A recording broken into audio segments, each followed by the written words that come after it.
Dalam Kembaran Aktiva 2 minggu lalu, saya buat ujian penggunaan minyak sebenarnya, tetapi saya tidak reset average fuel consumption sebab saya disablekan, dan itu bermakna ia terpaksa total up keseluruhan pengisian minyak yang sebelum tu. Jadi dia lambat sikit dia increase dia punya fuel consumption, fuel efficiency tu. Cuba sekali ni saya nak buat satu ujian yang mana saya reset. Jadi kita hanya tengok pada hari ini satu isian penuh sahaja. So tak perlu nak total up yang sebelumnya. Jadi fuel consumption tu adalah untuk pengisian minyak untuk kali itu saja. Okay.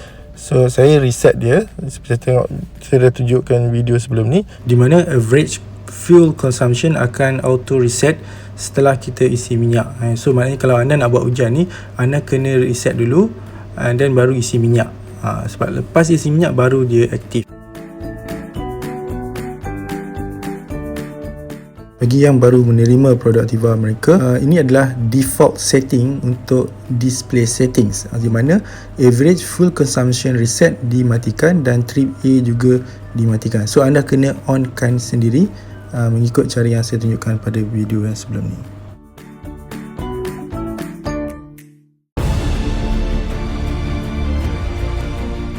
Sebelum tu saya nak bawa kembali ingatan anda kepada rekod-rekod terbaik penjimatan minyak sepanjang Kembara Aktiva Semenanjung, di mana pada masa ini saya tidak reset average fuel consumptions, dan pemanduannya tidaklah economical sahaja. Banyak juga driving yang agak laju, yang lebih pada 150, dan keadaan muka bumi yang berbukit bukau di LPT dan juga LTB dan macam-macam lah jalan.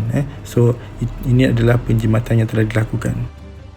Untuk perjalanan daripada Seremban ke Alor, 520 km dapat digunakan untuk satu isian penuh, dengan 13.9 km per liter fuel consumption. Kalau untuk perjalanan dari Kuantan, Johor Bahru dan Muar ialah 567 km untuk satu isian penuh dengan fuel consumption 15.2 km per liter tanpa reset yang ni. Untuk ujian pada kali ini, saya akan melakukan perjalanan dari Seremban, Muar, Melaka, kemudian Seremban semula dan akhirnya ke Kuala Lumpur. Saya telah reset average fuel consumption dan juga trip A. Okey, untuk pada kali ini jalan yang saya gunakan adalah 50% jalan persekutuan, 40% highway dan 10% bandar. Untuk tayar pula, saya dah isikan maksimum 240 kPa sebelum Kembaran Aktiva lagi. Maknanya saya tak ada isi yang barulah. Kalau kelajuan pula di antara 70 hingga 110 km sejam bergantung pada permukaan jalan. Okay, saya telah isi minyak ni penuh sebelum saya melakukan perjalanan ni semalamnya. So saya dah jalan sebanyak 120 km dan average fuel consumption pada masa tu ialah 17.2. Okay. Selepas saya reset tu dia agak aktif dan responsif, meningkat hinggalah dia stabil. Mula-mula memang dia tak stabil seperti yang saya maklumkan dalam video yang sebelum ni lah. Okay, biasanya sebelum ni dia akan hilang satu bar bila mencecah 150, tapi pada kali ini dia menjangkaui sehingga 160 lebih. Setting aircon yang saya gunakan ialah level 3, 3 untuk temperature dan 3 untuk kipas.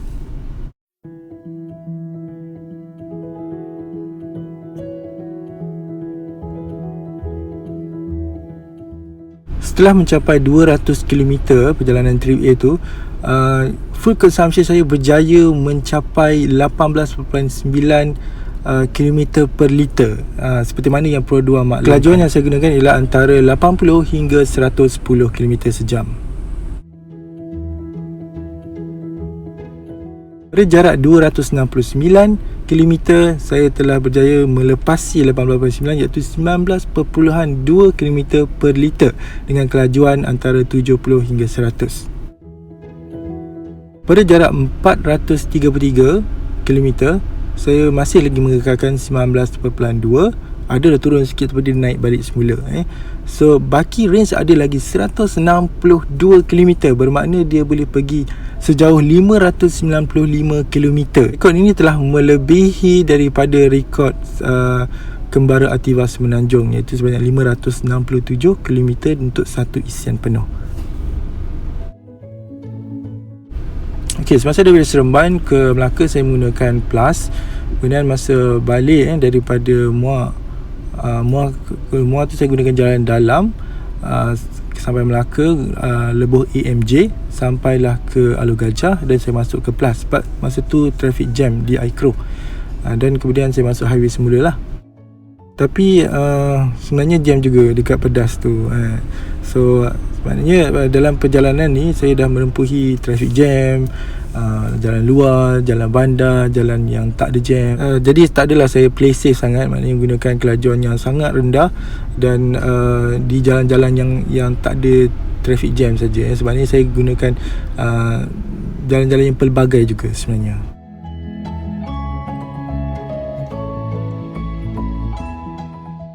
Okey, pada jam 11.07 pada jarak 455, range masih ada berbaki 137 km.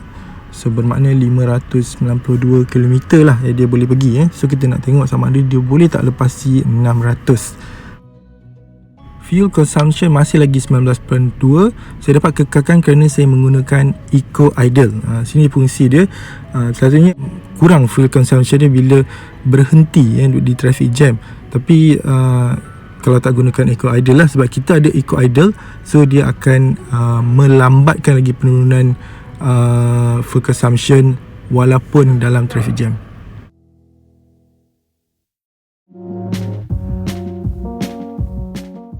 Pada jam 11.38, jarak dah sampai 474 km dan range masih menunjukkan baki yang agak okey, 126 ataupun 125. Ini menunjukkan dia boleh pergi lebih daripada 600.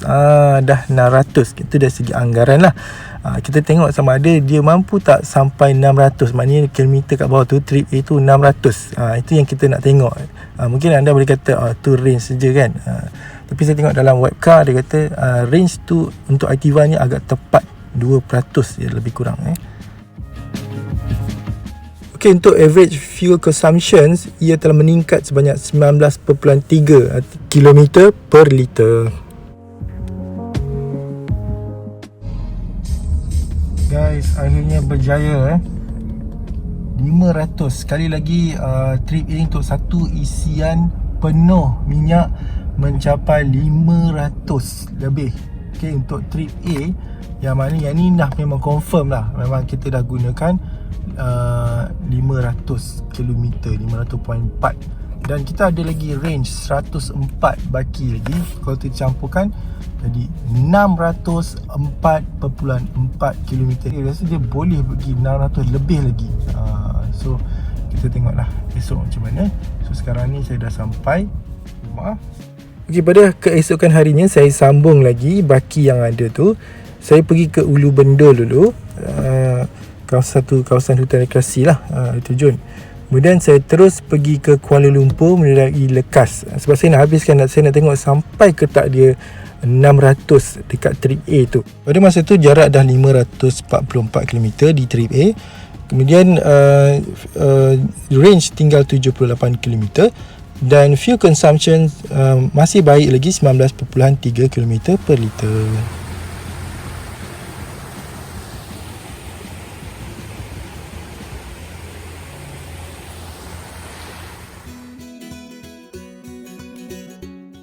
Kemudian saya meneruskan perjalanan ke Kuala Lumpur melalui Lekas Highway.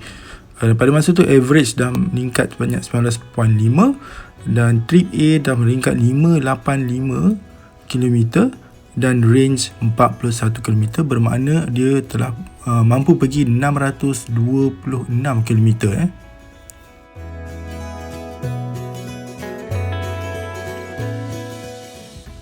Dan akhirnya saya berhenti di sebuah stesen minyak di Taman Cochrane dengan trip A 622 km dan baki range 21 km, bermakna ia mampu pergi sejauh 643 dengan satu isian penuh. Dan average kilometer per liter tertinggi ialah 19.6 km per liter.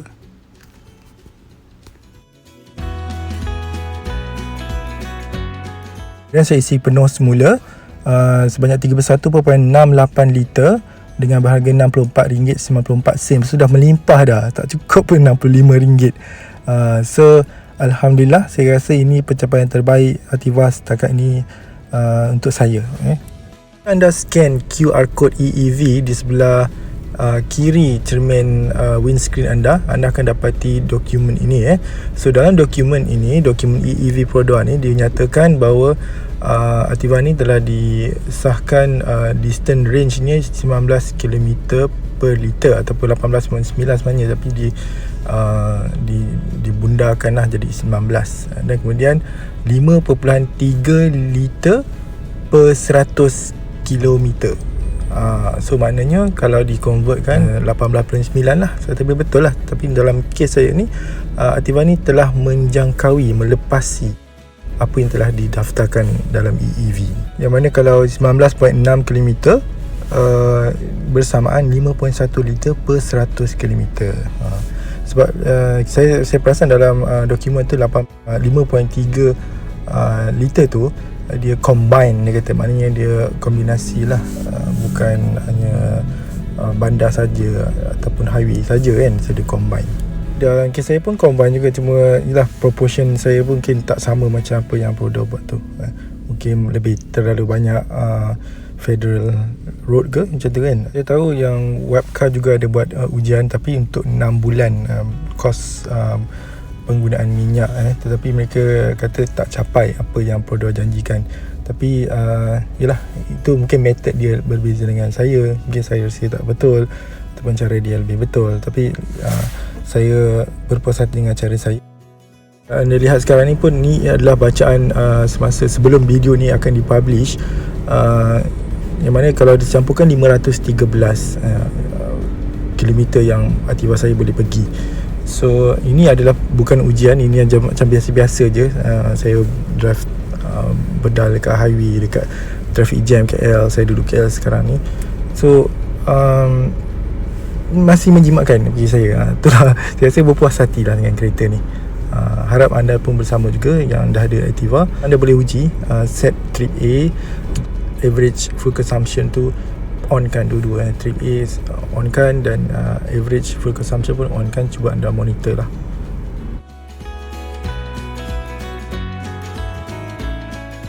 Antara faktor yang saya boleh simpulkan lah, bagi saya lah, ini pendapat saya, bagaimana saya boleh achieve setinggi ini. Mungkin pertama sekali kelajuan saya economical. Saya mengikut dalam satu website tu, dia kata economical speed untuk kereta ialah antara 90 km sejam hingga 104 km sejam. Tetapi untuk SUV sebenarnya lebih rendah, iaitu antara 50 km sejam hingga 80. Tapi saya ikut yang kereta punya.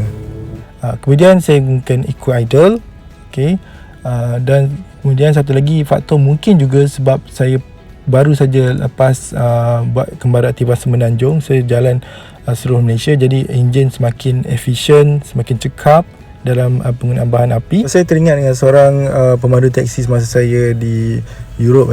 Saya berbual dengan kereta lah. Saya nak beli kereta second hand, tapi saya cakap dia mileage dia banyak sangat, 200,000 lebih tu. Dia kata sebenarnya kereta ni dia bekas engineer tau, mechanical engineer. Dia kata enjin ni dia semakin banyak mileage, dia semakin efisien, makin cekap. Dia bukan semakin teruk sebenarnya, tapi dengan syarat dia maintain dengan baik lah. Saya dapat satu knowledge daripada dia lah. Mungkin mereka yang tahu tentang enjin ni mungkin boleh komen lah, betul ke tidak.